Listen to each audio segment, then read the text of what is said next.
Previously on the Shawn Ryan Show. I don't see a way out of this. I just talked to this guy last week. He's part of the Afghan resistance. That is the true disconnect of reality of what's important in Washington versus what our opponents are thinking about. Russia, Ukraine's always at the top of the media headlines. Vladimir Putin is a traditionally trained KGB officer. Operated in the 90s, in the 80s, at the height of the Cold War. What is our motivation? What is our real motivation to be there?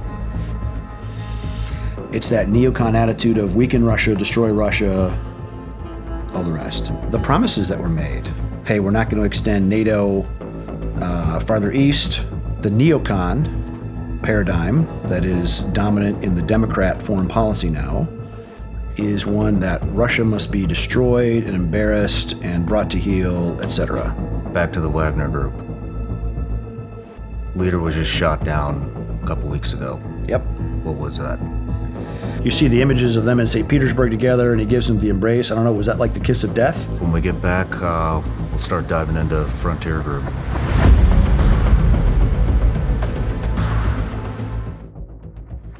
Hey everybody, this is part 2 of the Erik Prince episode.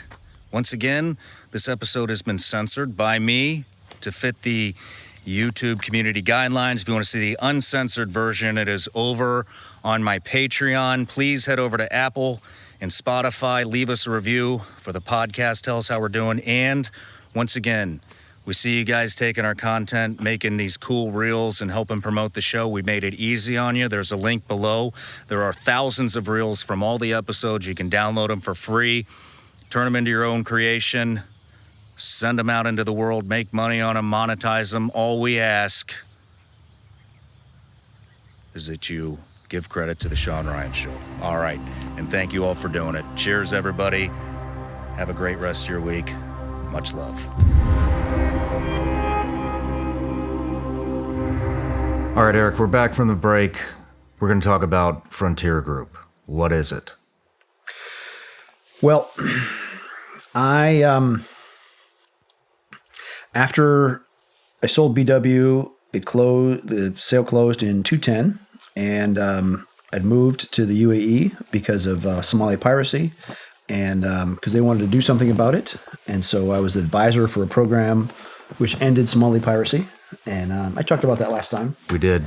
And that worked. And I thought, if we can do operations against pirates across hundreds of miles of unmanaged roads in Somalia, then building a mine or doing whatever in the likes of Africa maybe isn't impossible. So I started Frontier Resource Group, which was focused on early stage development of mining, geoscience, exploration kind of stuff in the African mineral space. And then while I was traveling around the world trying to raise money, passed through Hong Kong, and a tycoon said, please come and build a logistics company here that will focus on supporting big Chinese projects in Africa because they have a terrible problem with transportation and security. And so that's what started Frontier Service Group, which was a Hong Kong listed company that ended up buying and operating an air operation in Kenya, which did medevac and VIP transport. In fact, it actually did a lot of medevac support for the USG in Somalia. In fact, whenever the AFRICOM commander would visit Somalia, he would fly on an aircraft from Phoenix Aviation, which is based in Nairobi. So, and it owned a trucking company in South Africa, which did the trucking of groceries and consumer goods from Cape Town and Durban all the way up through the DRC, through Malawi, Zim, etc. We did a fishing program in Mozambique for a couple of years, managing a tuna fleet, and then also did a air charter operation, air cargo operation out of Malta, and it actually managed some business jets there, which for the likes of Madonna and Guns N' Roses and that kind of stuff. So people have mischaracterized it as a PMC. There was no armed people working for the company. It was a really interesting window into how China Inc. works. And I left as more and more mainland money got involved. CITIC Group, which is I don't know if it's the largest, but it was the original SOE, state-owned enterprise, became a bigger and bigger investor in the company. And when they started requiring CCP membership, committee meetings, and all the rest, I was out. So I think that was 2.5, almost 3 years ago.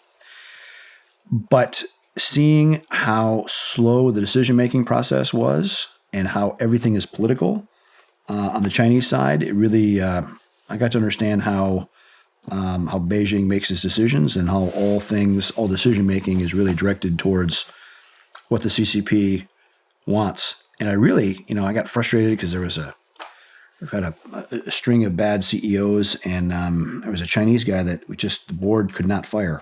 All I was a chairman for a while and then just a board member. Couldn't get rid of this guy. Nobody, he was failing, couldn't do it.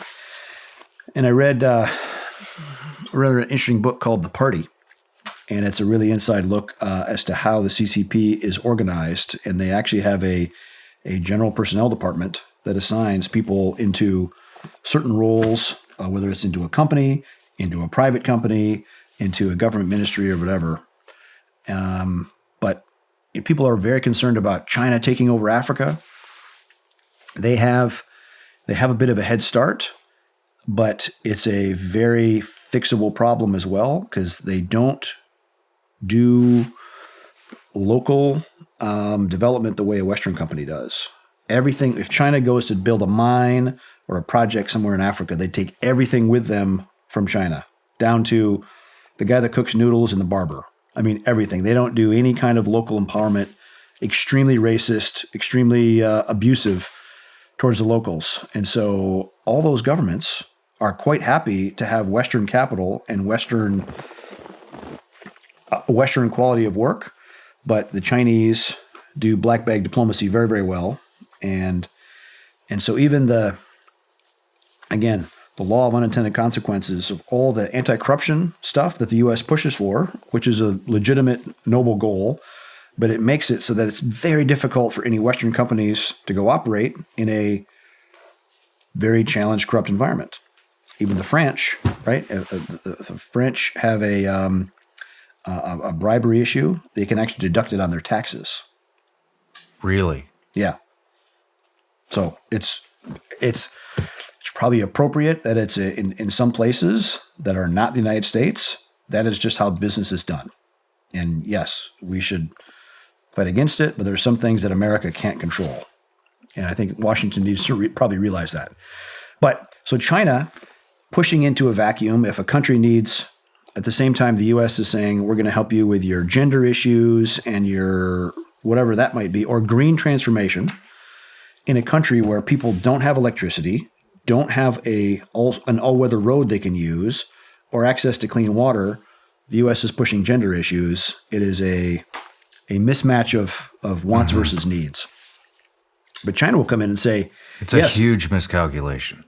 It's grotesque. To think that these people give a shit about gender ideology when they do not have running water or electricity. Correct. Or when the wife has to walk miles every day to go cut down wood and gather wood to drag it back to cook with, when you could develop hydrocarbons or a lot of other stuff to make their lives better.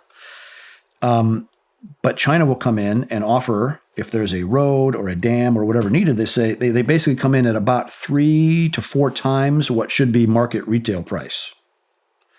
And of course, it's ridiculous, but if they're pushing into a vacuum and that's your only option, they take it and they make it easier because they pay off the president, the minister of mines, the minister of energy, or whatever to do that. I talked about it last time. In the basement of the foreign ministry in Beijing, there's a hall, there's like a vault room where they take that leader when they come to Beijing and they walk them to that safe deposit box, and it's got their name on it, and they open it up and there's gold or cash or diamonds or whatever, and they say, this is yours for when you retire, as long as you play ball with us.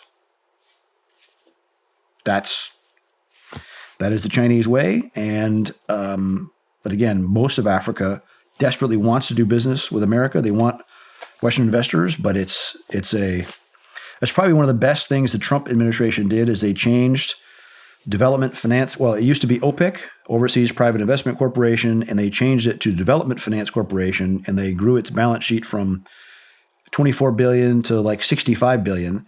And fortunately, they took the money away from AID, USAID, which was just hosing money all over the place with no private capital attached. Because when private capital is the first to be spent, it's generally going to be spent much more carefully. So that's at least the start of a counterweight to this Chinese money going into a lot of these places. So China shows up with money and infrastructure. We were just talking about Russia shows up with muscle and weapons. And there is definitely a space, there is a niche for the West to show up with know-how, governance expertise, with actual capable, proper security. What the U.S. has been doing in Africa from a security perspective has been quite pathetic. A couple decades messing around in Somalia and not putting the fire out? Come on. How some I see, some Somalis I talk to say it's a conspiracy. They just want to keep us in war to keep our gas from being developed. No, it's just our infrastructure, our bureaucracy is that stupid that I think the entire CT approach that the U.S. has been on for the last 25 years is wrong. Because it's all about this.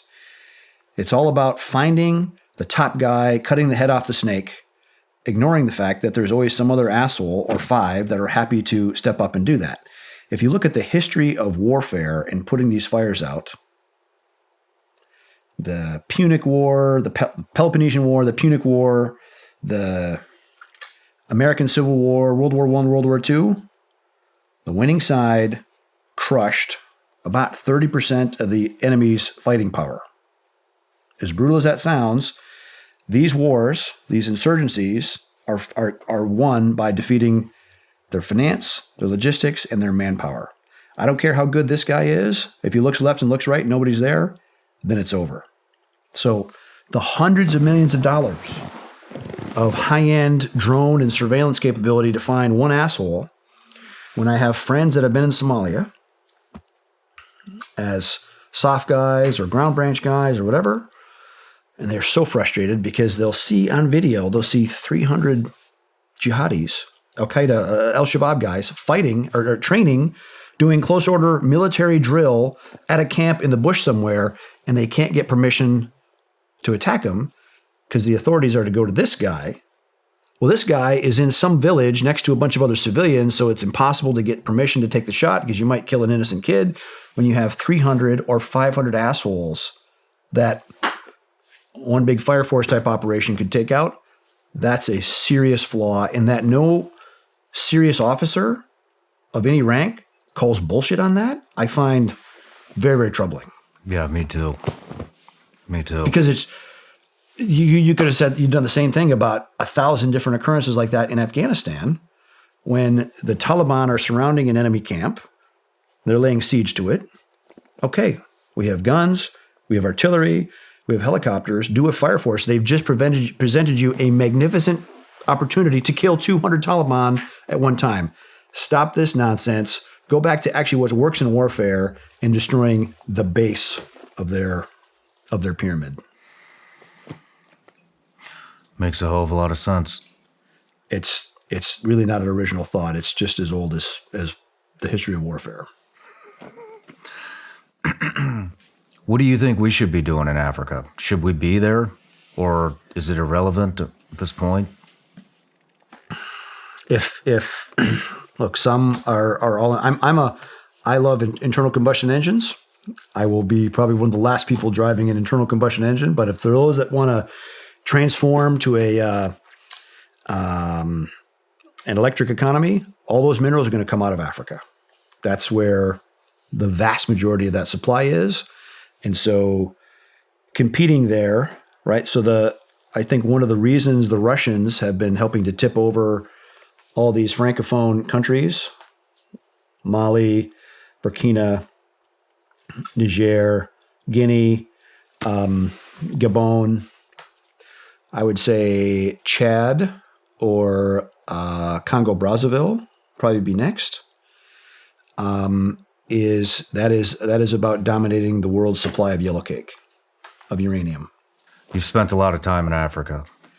Yes, and it continues to be a struggle. The Russians have moved in with muscle. They're gonna roll up the Sahel if we're not careful.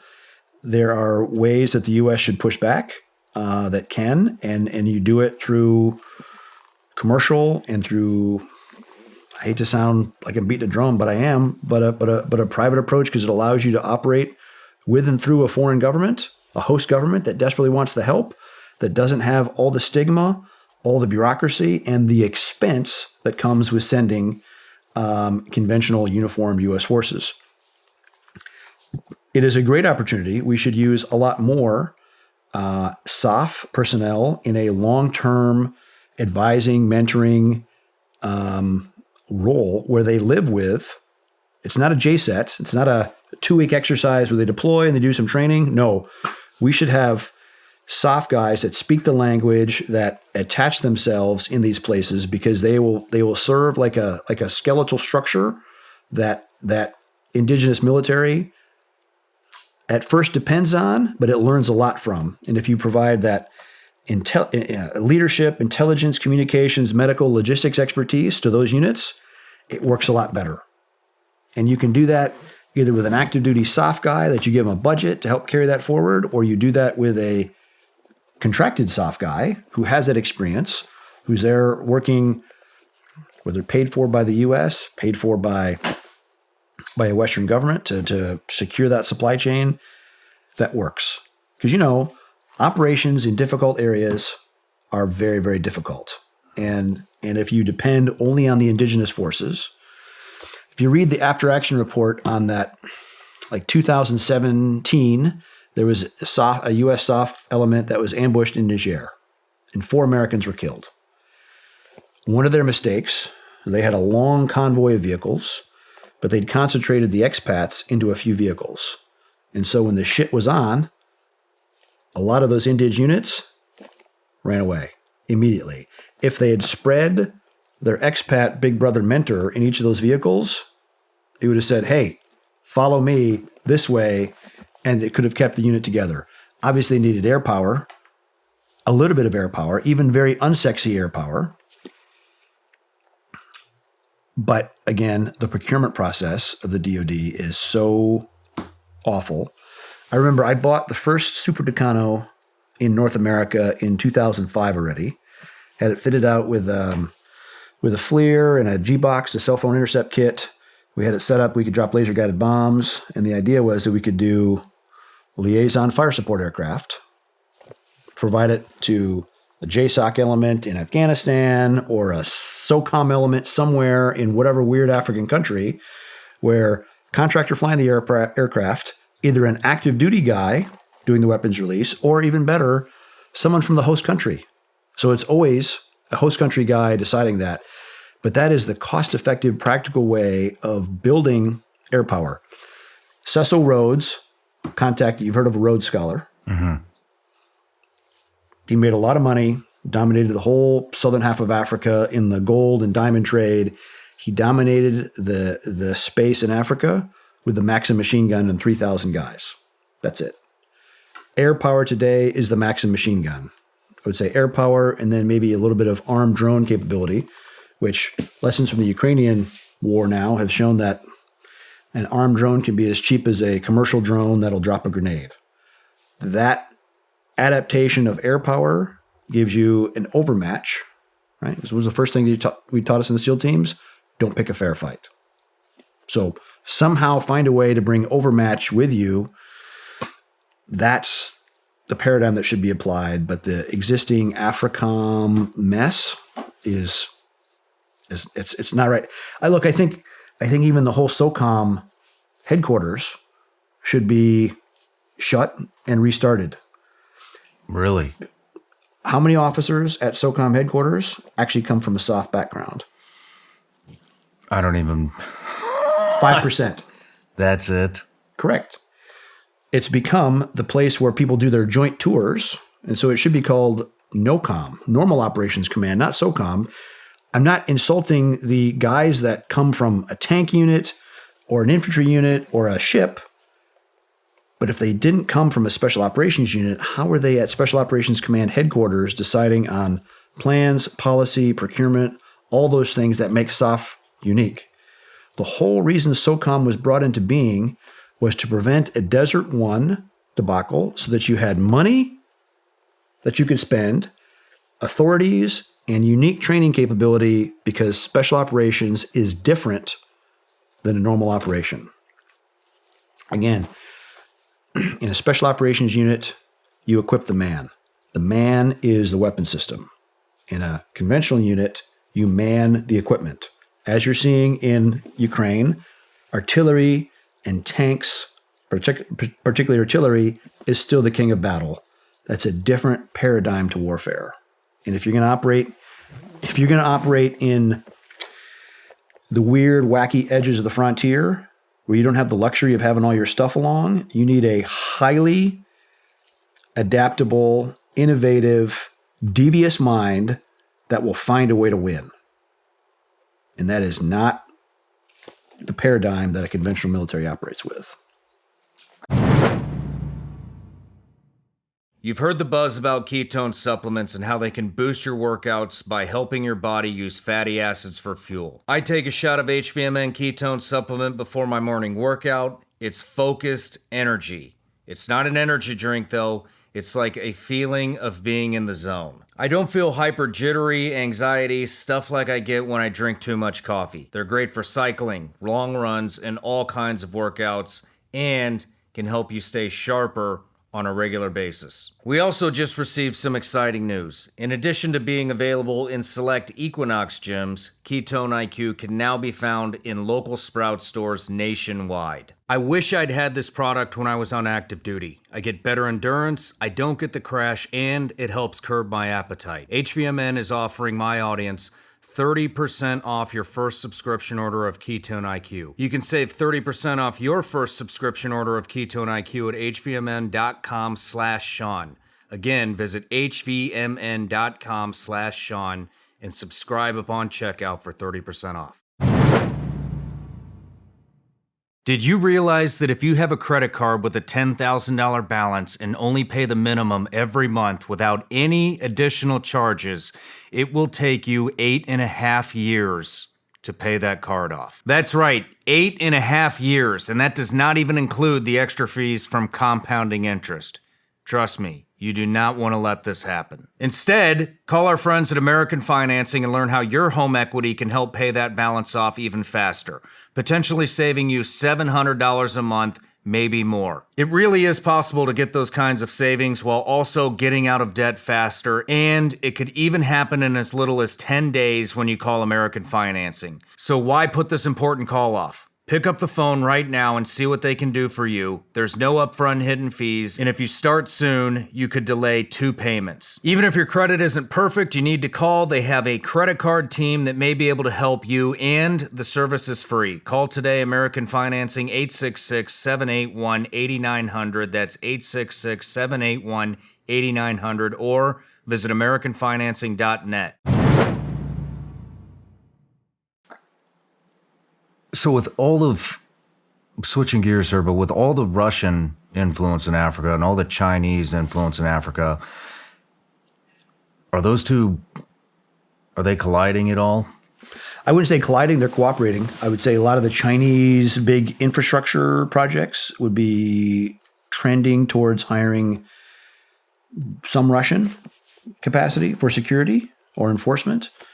There's some efforts on Chinese, but like I said before on the FSG stuff, the idea of a Chinese PMC being anything like a Blackwater, zero chance of that happening, because they are all about maximum control, and we enjoy a bit of a gun culture here in America, where an individual that served in the military that still keeps his skills up with his pistol or his carbine or his long gun, and he hunts and he shoots competitively or whatever, their idea of a great security operator in China is someone that does kung fu. Not a gun culture at all. In fact, it's so uptight about letting any of that. One of my favorite sayings, God created man, but Samuel Colt made them equal.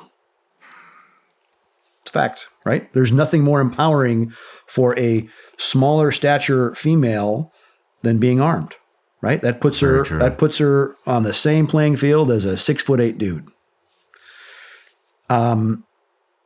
That kind of empowerment to the individual is antithetical to the Chinese Communist Party view of society, period. So bad that a policeman operating a pair, one guy will carry the pistol, the other guy will carry the magazine. And the guy with the pistol has to call back to headquarters to get permission to get the magazine before he loads the weapon. So the idea of a Chinese robust PMC, no way. Not happening. So you don't see any competition between Russia and China in Africa? Not competition. I would say at worst coopetition. Okay. But in most ways, they're if Russia can lock up a resource, they'll sell it to the Chinese as well. Just like the gas and mineral trade out of Russia is, and a lot of it is going south to China. Okay. What about the China Taiwan situation? It is very real and going to get even more real and scary soon. So the next thing to think about, coming back to that statement, novices argue tactics, professionals plan logistics. There are very few months in the year that an invasion works for Taiwan because of the wind and the sea state. I checked today before I came here, and the wind was blowing 30 knots through the Taiwan Straits. Not a good day. Not a good day for the PLA. So there's very small weather windows where, right? Because what is it? An amphibious invasion or an airborne strike are really hard to do. You have 100 miles of open ocean between mainland and Taiwan. In a untested military, where if Xi decides to go for it, he is throwing down. That is he's literally putting his life on the line, because if they fail, kind of like Putin riding that tiger, if Xi goes down that road to start that kind of contest, there's only one way. He's got to win and win it all, or it's toast. So the next thing to think about is there's an election in January of 2024. So in 4 months for the presidency. The existing party that's in power now is from the DPP, the Democratic People's Party, and the Kuomintang, which is the party that's largely dominated politics in Taiwan since Chiang Kai-shek, who was defeated by the Chinese communists and fled there in 1949 to the island of Formosa. Now it's Taiwan. The KMT is seen as the very pro-Beijing party. Traditionally, that contest. The DPP candidate has said he was pro-independence before. The danger of him being elected is if he says something, and the Chinese just in the last 6 months have recast their law so that even the refusal of an invitation to reunite with the mainland is enough provocation for the Chinese to invade. So they've said that. Kyle Bass, a money manager from Texas, did a fantastic video at the Hudson Institute talking about the uneconomic things that China is doing, which points to them getting ready for something kinetic. So watch that election. So you have the DPP candidate, the KMT candidate is pro-Beijing, and now You have Terry Guo, who was running for KMT, but they rejected him. He is so pro-Beijing. Why? He's the owner of Foxconn. Foxconn is who makes all of Apple's products in China. So he's a Taiwanese businessman with a huge amount of his business in China. They definitely hold him where they want him. If the KMT wins, then I would say continued salami slicing by the Chinese to take Taiwan slowly.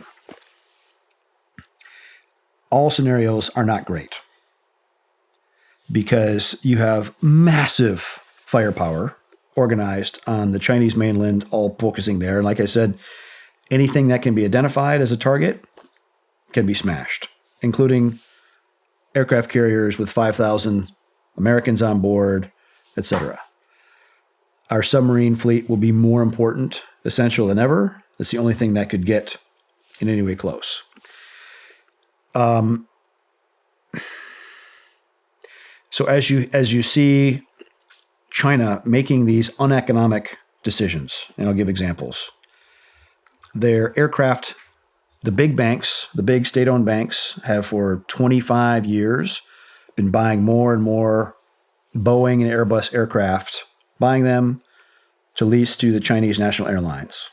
So literally building a book of business worth tens of billions of dollars over the last 25 years. Now, all of it's for sale.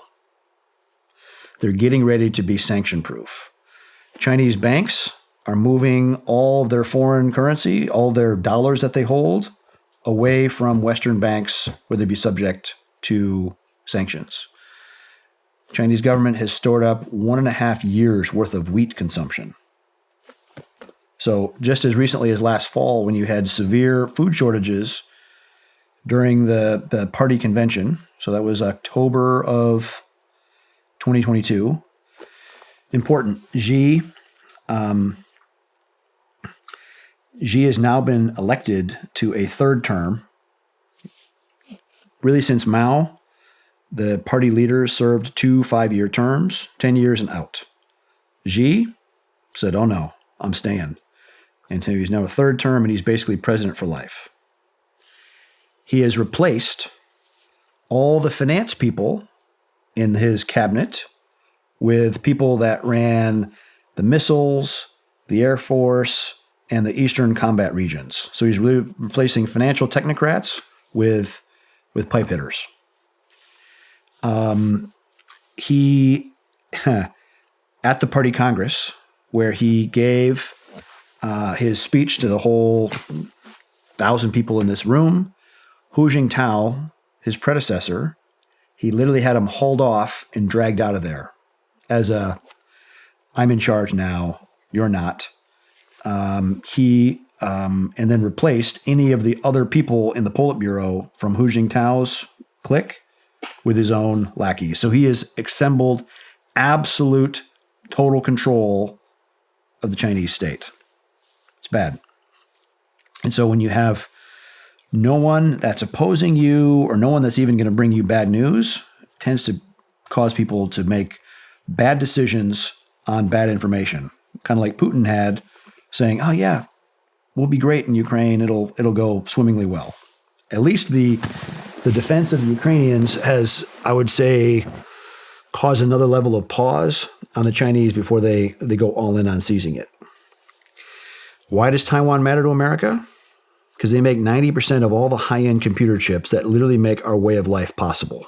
Whether it's the chips in the camera filming this, the chips in the phone that you're watching this on, to the chips in the car, to the chips in aircraft, to you name it, all the high-end, 90% of them come from Taiwan, and about 50 to 60% of the mid-range ones. So like the amount of value to the greater global economy resident there is dangerously high. And there's billions of dollars being spent to build other chip plants in Korea or Japan or the United States in Arizona.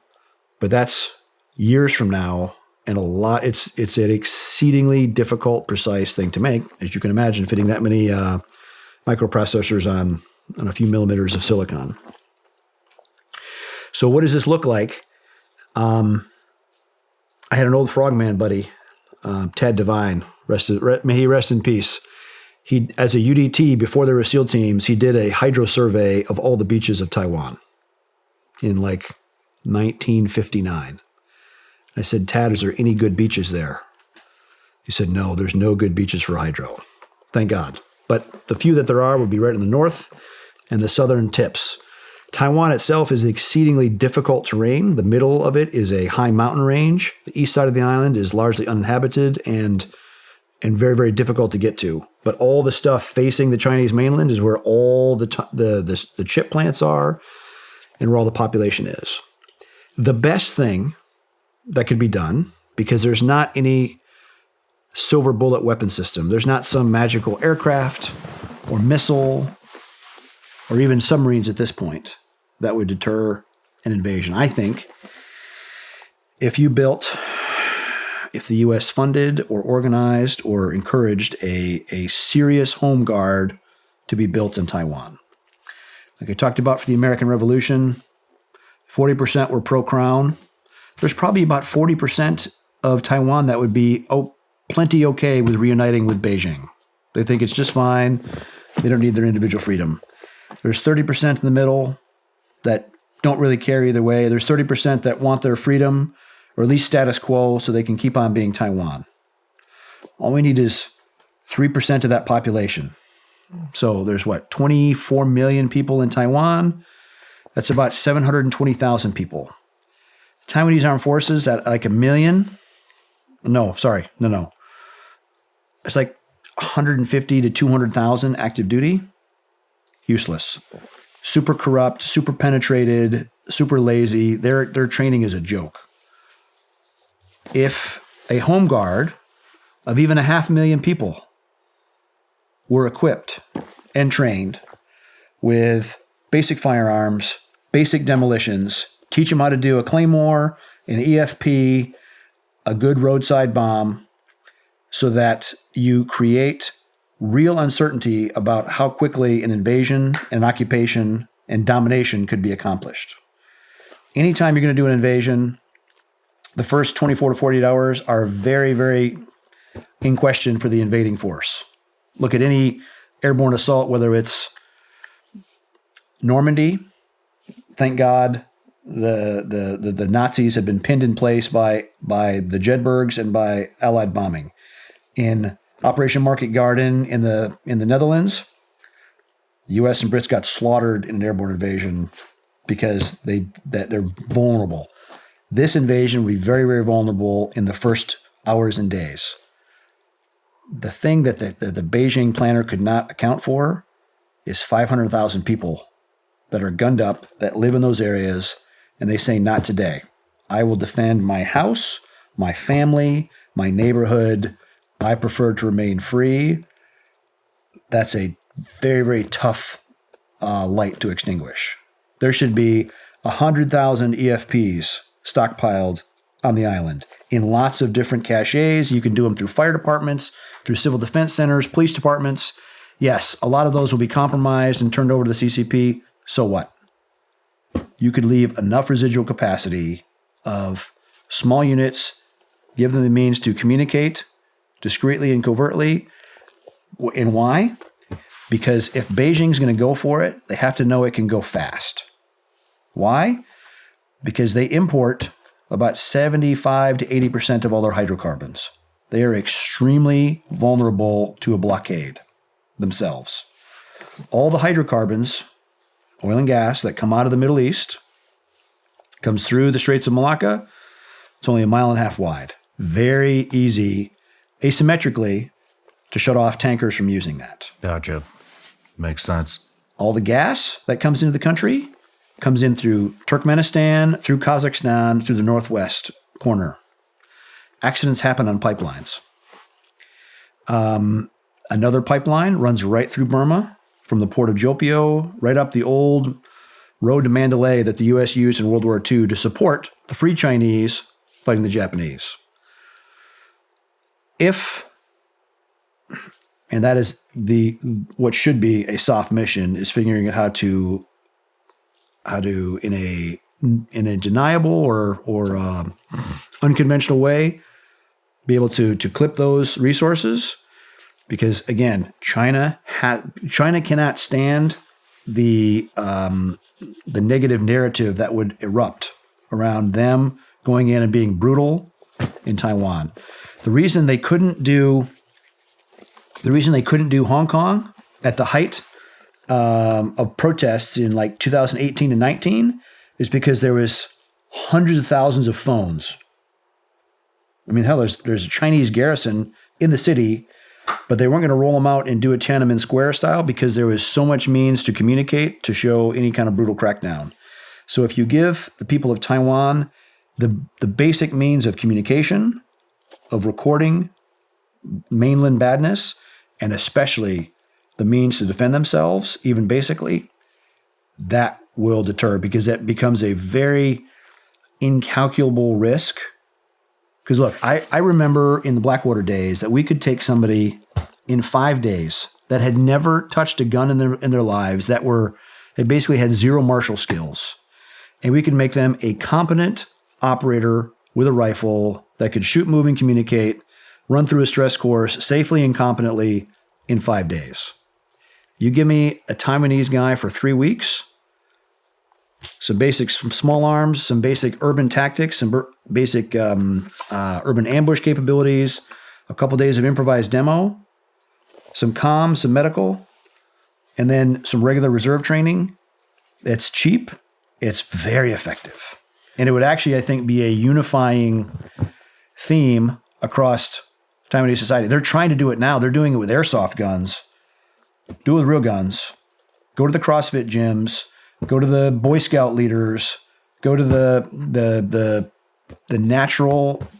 Again, we only need 2 or 3%, and that's a deterrent. I wish all the smart people in Washington would listen, but again, they tend to listen to the siren song of, oh, there's always some other miraculous weapon system that's going to do it.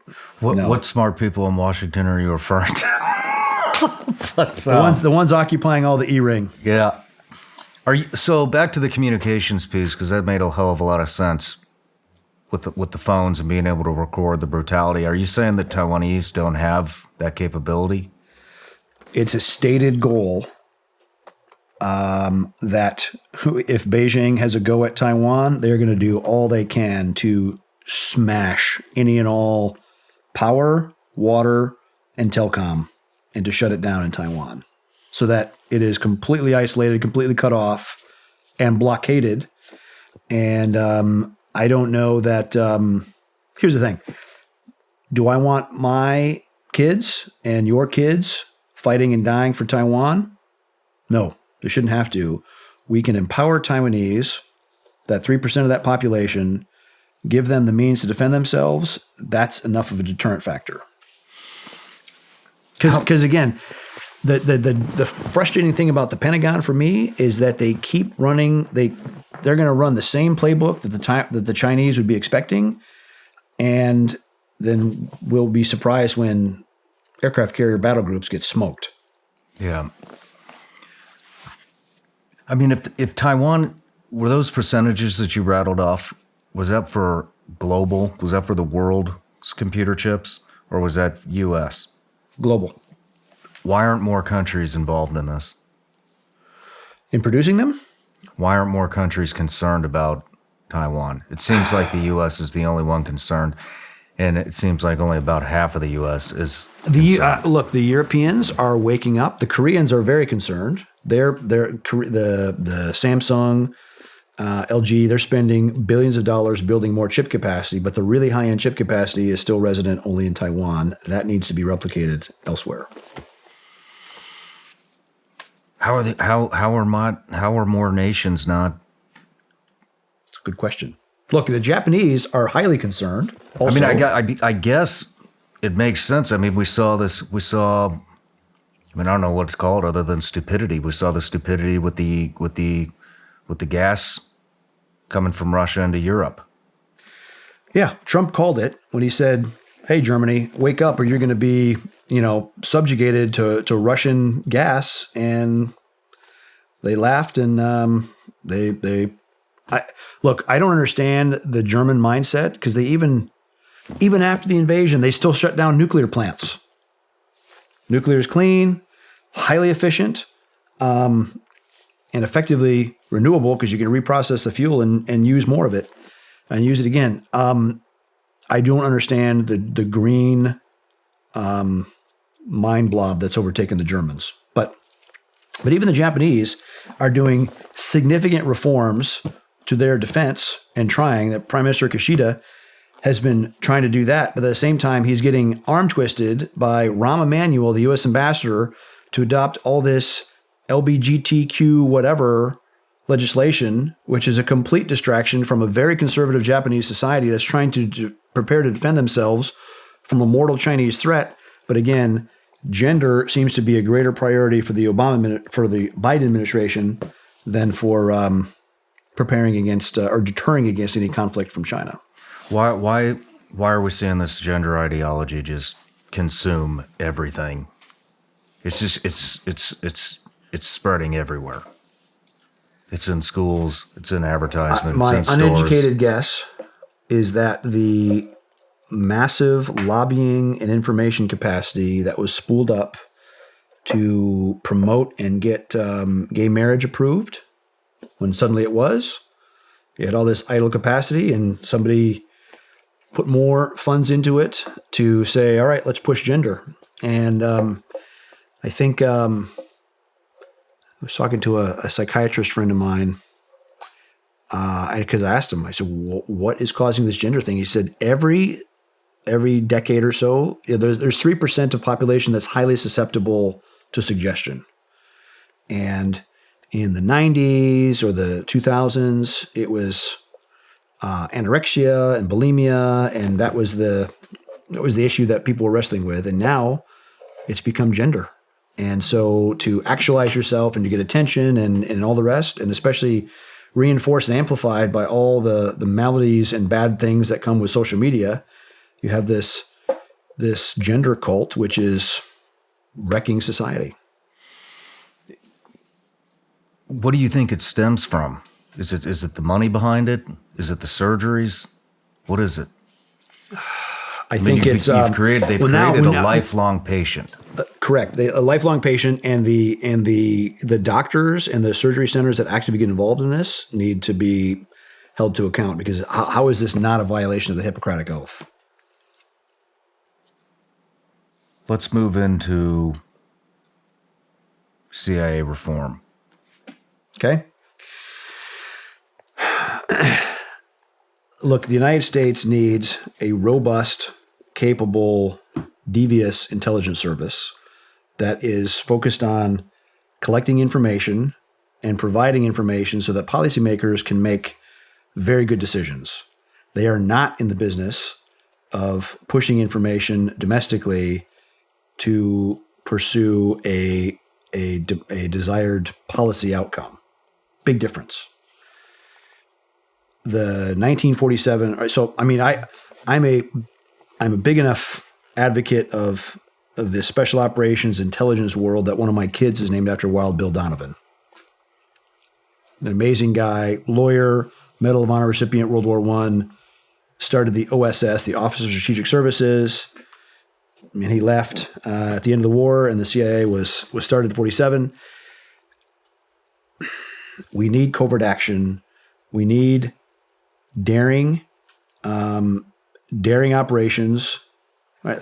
Talks about Clausewitz, the old Prussian military philosopher, talks about two kinds of courage to fight a war: individual soldiers' courage and the moral courage of leaders to commit their people to an uncertain outcome.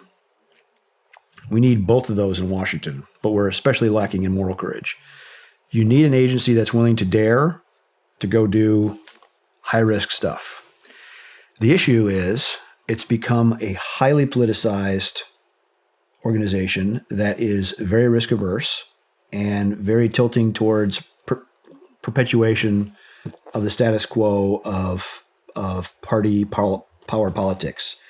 And one of my grave concerns that even happened under the Trump administration is, and now seeing Kennedy, Bobby Kennedy's son, running for office, asking for Secret Service protection, denied by the Biden administration.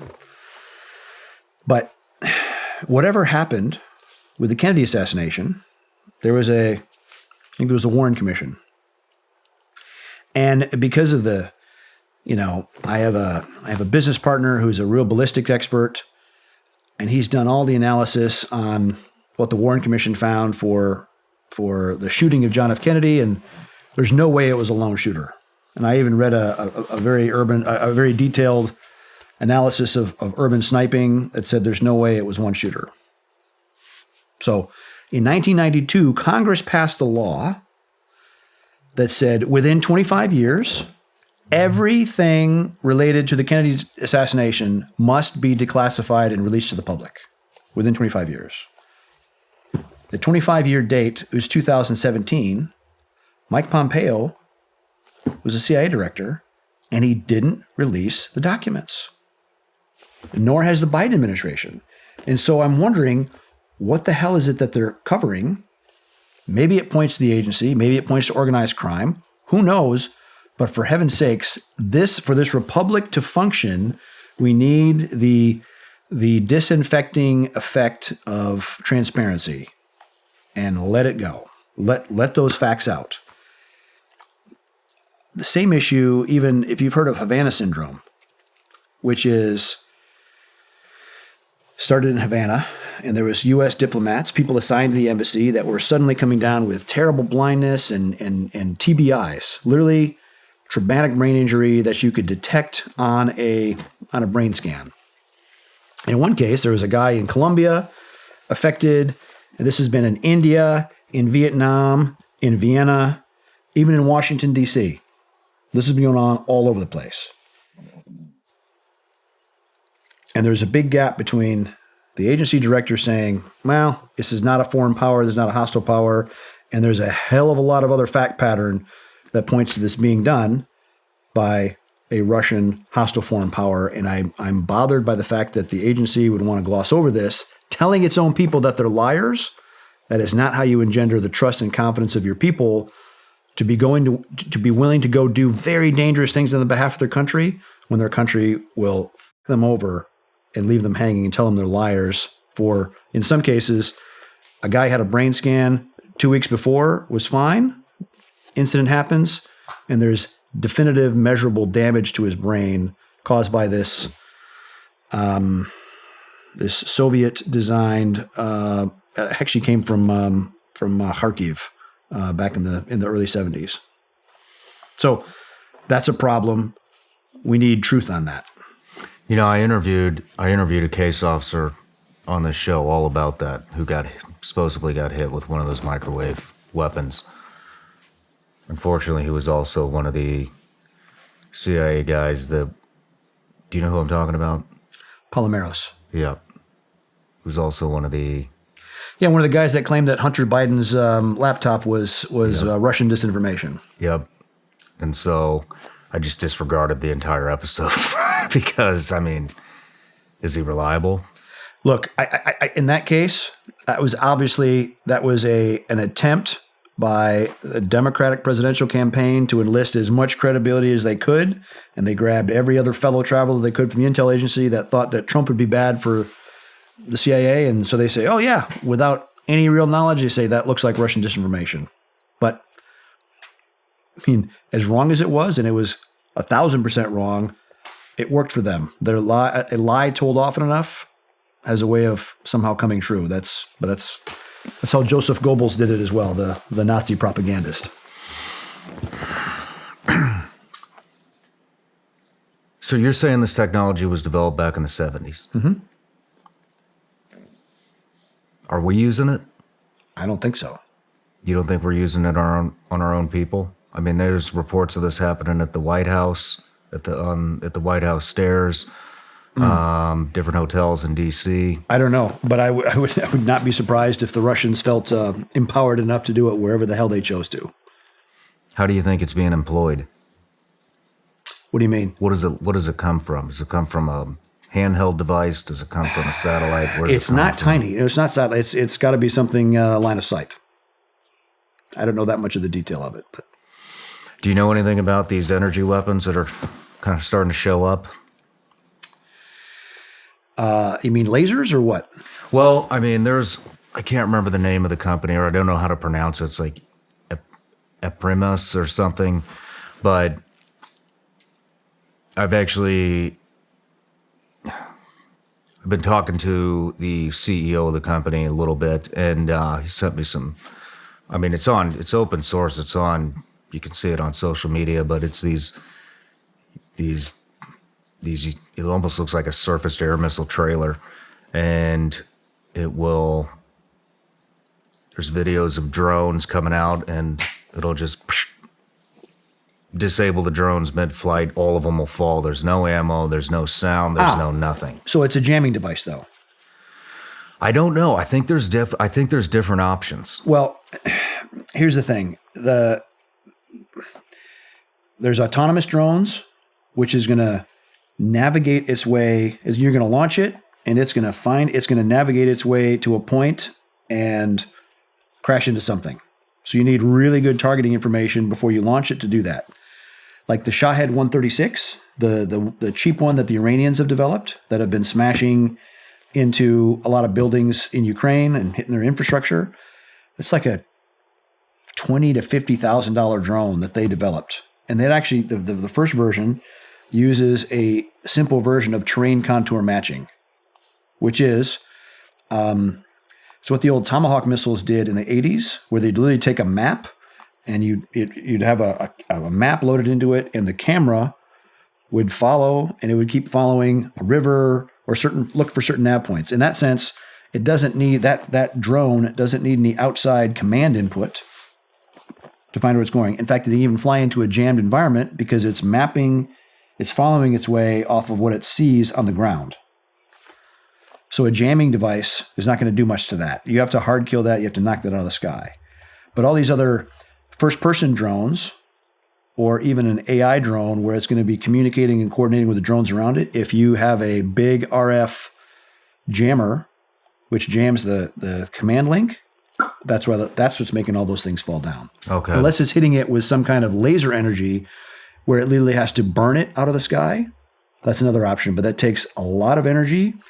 And in a sandy or humid environment, if you remember shooting the soft lambs and you're lasing a target back in the SEAL days, sand, dust, snow does terrible things for a laser beam. Interesting. I believe it was the laser beam. It was a laser beam that was frying the circuits or whatever it does. It could be the Durkheim system, which is fitted on TF-160 Chinooks or high-end birds or Air Force One, is a directional infrared countermeasure, and that's a laser that it detects the launch, and the laser literally burns the seeker head to break the lock. Interesting. I also interviewed Chris Miller, which was Trump's last Secretary of Defense, and he is now contracting for some of these defense companies and says we're about this close from having that Iron Dome over the U.S. I don't know.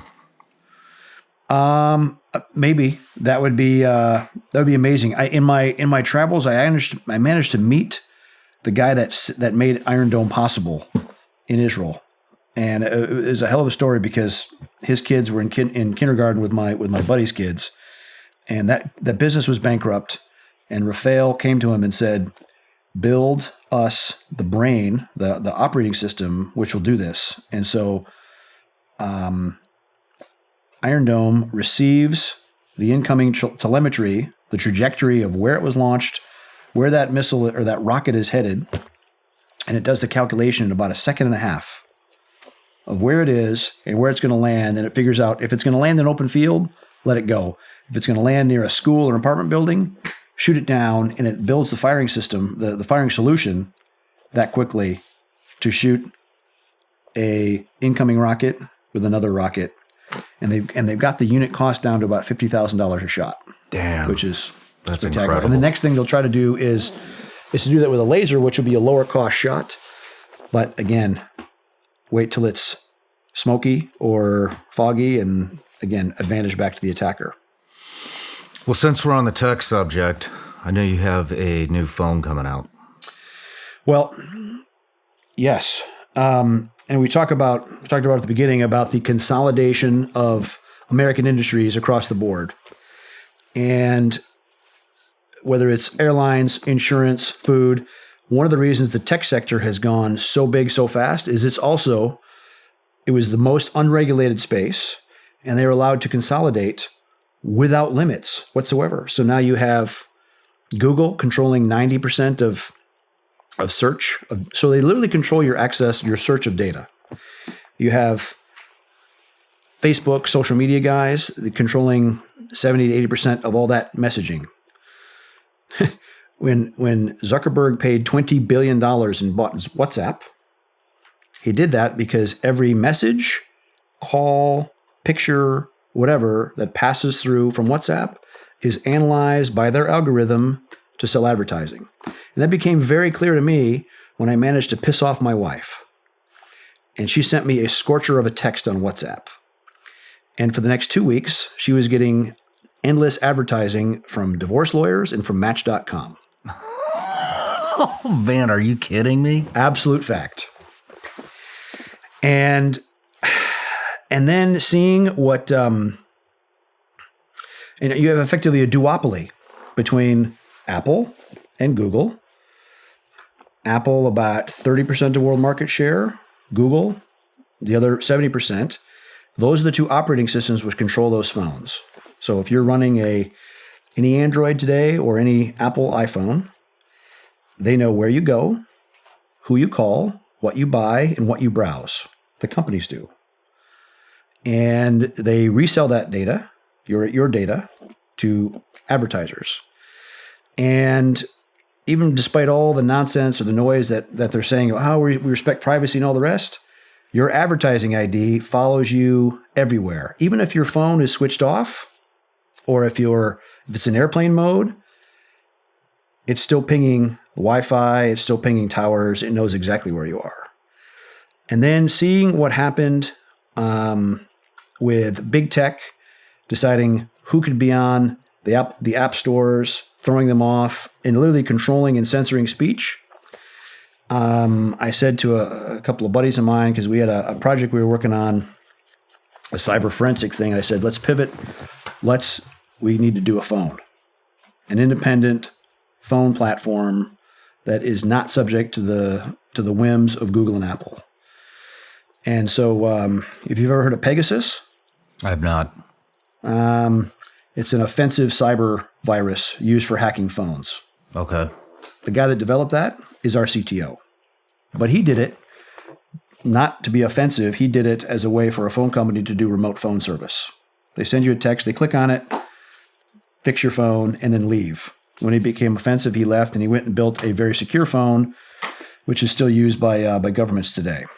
And then he went to build the phone that controls most of the world's pacemakers. You can imagine you don't want a phone that you can hack if you're going to run a pacemaker with it. Yeah, no kidding. So we'll deliver the first 500 units next month. It's our hardware.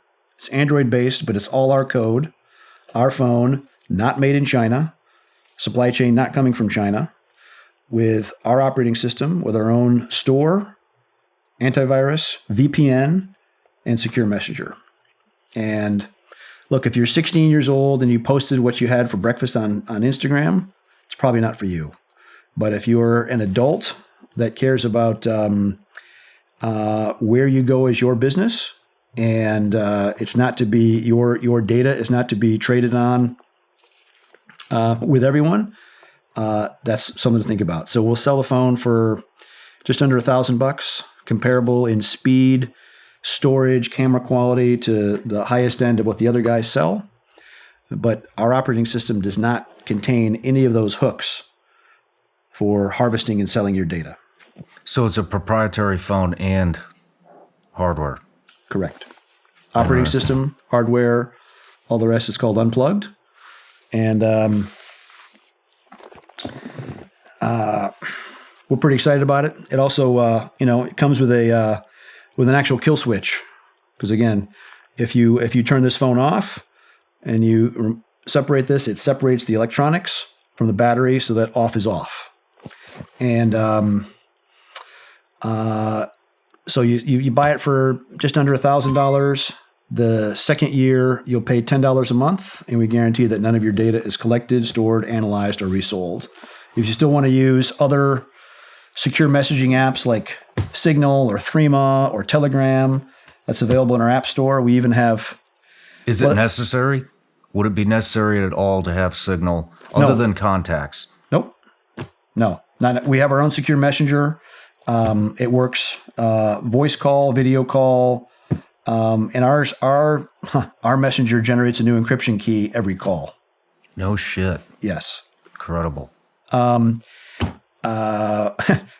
because it's our app store, it's not Apple's, it's not Google's. We even have a lot of the apps that are not allowed in those stores, like even a dating app for people that are unvaccinated, for example, right? Because the Silicon Valley Wizards deemed that was too controversial. So people that are in favor of free speech and freedom of expression and thought should find a residence here in what we're doing. When you use the messenger, so let's say, how do I say this? Does it have to be phone to phone? What's it called? Unplugged? Unplugged. Does it have to be unplugged phone to unplugged phone to get the secure? Our messenger also fits. You can put it on a iPhone or you can put it on any other Android right now. Those phones will still have an ad ID. So if you're using that phone, that data will still be tracked, but the phone call itself will be secure, highly secure. So that phone to iPhone, that's secure. Yep. iPhone to iPhone, not. Or Look, whatever, WhatsApp to WhatsApp. Unplugged Messenger, we realized that a lot of people communicate through a lot of different means, and so we wanted our Messenger to be compatible. We'll soon have a function where we can go from Unplugged Messenger and push it to a Signal. Okay. If you're only using Signal. But unplugged to unplugged is far and away the most secure way you can communicate. We even have a dump feature that if someone says, unlock that phone, and you can enter a code to unlock it, or you can enter another code, which wipes it. It wipes it 100%. Gone, baby, it's gone. Clean. Nice. What? We had a question from the audience about the Patriot Act. Okay. Can you describe what the Patriot Act is? I think the Patriot Act was a well-intentioned, but turns out awful overreach and awful overgranting of authorities for the federal government to dig into people's communications. And I think it was passed in the recent memory of 9/11, which was shocking and alarming to a lot of people. And the danger of these forever wars is that eventually all these tools get turned back on the populace, on citizens. And Unplugged is an answer to that, because I think the hegemony of big government and big tech has swung the pendulum of a surveillance state way too far in one direction. And we did this phone as a way for people to reclaim their communications and data privacy. Short of that, I mean, you'll see lots of stories on any government agency. Heck, you can right now, with a credit card and $1,000, buy all the cell phone data on a certain neighborhood or certain house, and you watch the advertising IDs that are attached to each of those Google and Apple phones, where they go. And over a period of 30 days, you can build a pattern of life, and you know where they go, when they go, who they go meet, etc. It's alarming, and that's not even there's no FISA warrant or any warrant that's required for that, and that's done routinely. That's even how anybody that was on the Capitol grounds on January 6th, that's how they were all identified, was whose cell phones are registered to towers, what their IMEIs were, and the cell phone data. We don't have an advertising ID, and we have an ability to roll the IMEI. Man, that's incredible. When are these coming out? First 500 come in end of September, and then we'll grow to a few thousand, and we'll build. We're not a super venture capital backed company, meaning we're thin and lean and mean, but we're like the little engine that can. We're going to get there. That's incredible. Unplug.com. Unplug.com. You need one. I do need one. I'll get one. Let's take a break. All right.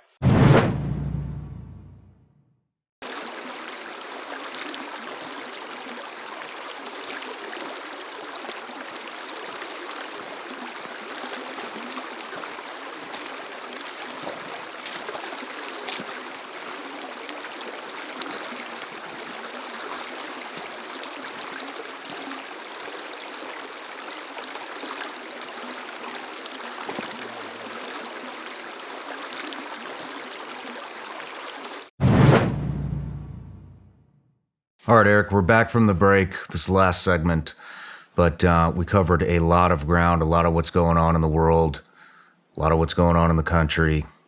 How are we going to turn this ship around, get it headed in the right direction? I think we need to insist that our candidates focus on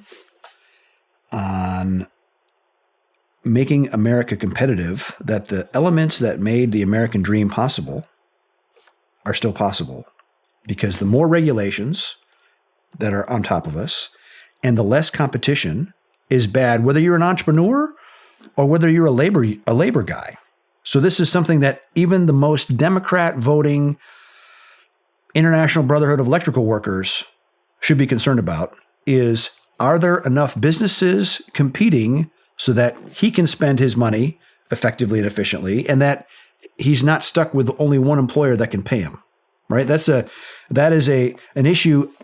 Competitiveness for entrepreneurs, for small and mid-sized business, is essential to everyone except the most highest elites. Do you think that there are enough? Do you think there are enough people of that intelligence that can piece that together? It's on candidates to educate them, to make it that way. Look, our education system is really bad. I just saw a statistic before COVID, 2018, graduating every year from Baltimore, only 11% of the graduates can read. And only 10% can do math at the level expected of a high school graduate. So you're saying the Baltimore City schools, they were spending $18,000 apiece, are graduating 90% illiterate, writing and math illiterate people. I can't think of anything that the Ku Klux Klan could devise to do a better job of keeping minorities down than giving them an absolute shit education. And people need to wake up. I mean, even common sense is just, it's gone. Yes. It's gone. It's not gone. It's maybe diminished, but alternate means of communication, alternate means of conveying information, it's coming. And despite the efforts of big media and big government and that collusion, thank God Musk bought Twitter. It's going to, free speech must never be lost. So you have to be able to educate, you have to be able to debate, you have to be able to compete, and you have to be able to bank. This idea of a central bank digital currency is exceedingly dangerous and must be resisted by all means necessary. Because if they can control your ability to spend any kind of medium exchange, then they truly have you by the balls. Then it becomes the embodiment of what China has with their social credit score, where, another terrible factoid of the uneconomic things that China is doing, preparing for a conflict with Taiwan. They have a huge shortage of the blood supply. All the people with low social credit score, they can adjust their credit score by giving blood for basically government reserve blood banks. We don't want anything like a social credit score, but that's even what our big tech mavens and banking are trying to push here between the BlackRocks and the Vanguards with their ESG scores that they're imposing on any business, that if they don't abide by whatever BlackRock wants, they get shut off from the capital markets. That is antithetical to America. And so, again, it comes back to me, the most important thing, we must restore competitiveness and do real antitrust enforcement. We don't need an ESG enforcement part of the DOJ. We need an antitrust enforcement part of the DOJ. How does the country unite? Good times have a way of producing soft men. Soft men produce hard times, and it comes back around. And I hope that America does not have to go through hard times to wake up and to be reminded of what all the things we have to take granted for. Regardless, even if you are the average American, even the average poorest American still lives infinitely better than someone did 100 years ago, even the richest of the rich. That's a fact. But I travel to a lot of the real garden spots of the world to realize that the basics of governance really matter. And this is a competition of governance, whether we want a free and independent republic or one that is absolutely controlled by a CCP-like mandated elite. And I will always bet on liberty. But it's liberty, but it's not without sacrifice. Do you think... I think some of this division has come from God being ripped out of education. Sure. Absolutely. Everyone has a hole in their soul. I think we all have a quest for something that defines our role, our place in the world. And you can either fill that with fame or popularity or money or power, or you can fill that with faith, in a Judeo-Christian faith, a Judaic, an Islamic faith, or something that orders your place in the world compared to the divine.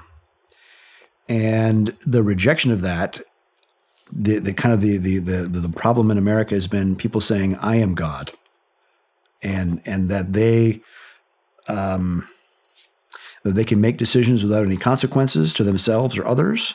And when we put ourselves on the place of equality with the deity, a whole bunch of problems stem from that.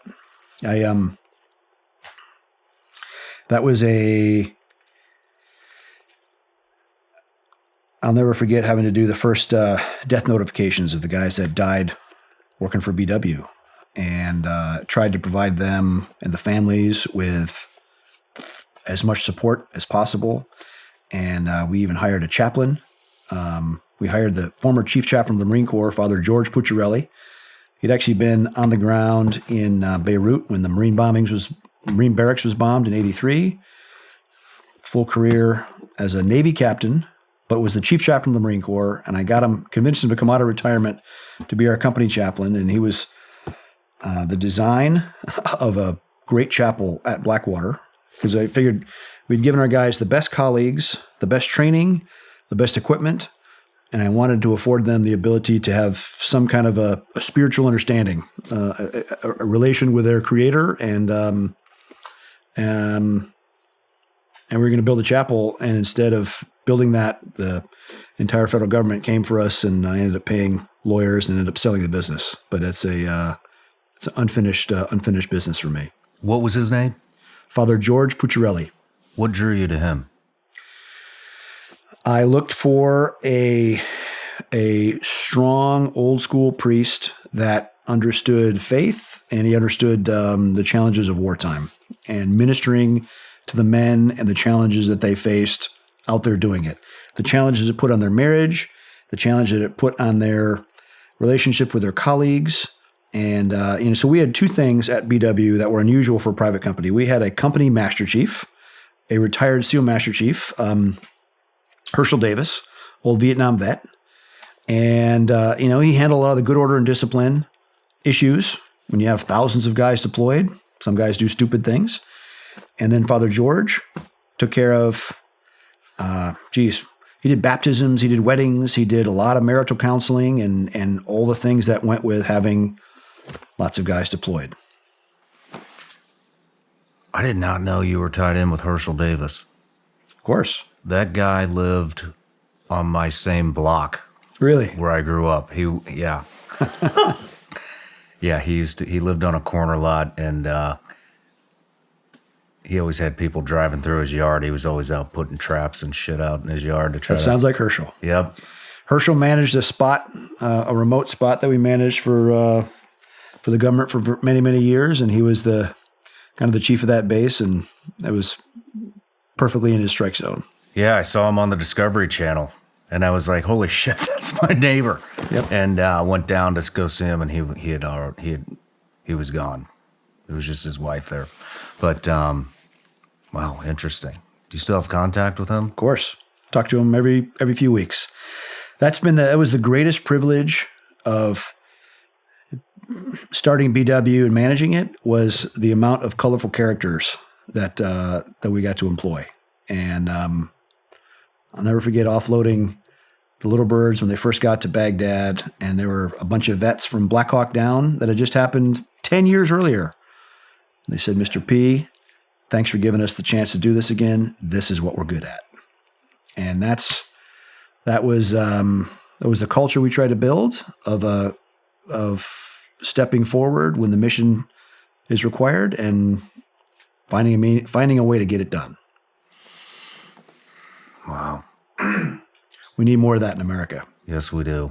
Yes, we do. Well, Erik, I really appreciate you coming out. And it's great to see you, and it is an honor to be Congrats on your success, and I'm glad to be back. Thank you. Cheers. Thank you. Thanks. Cheers.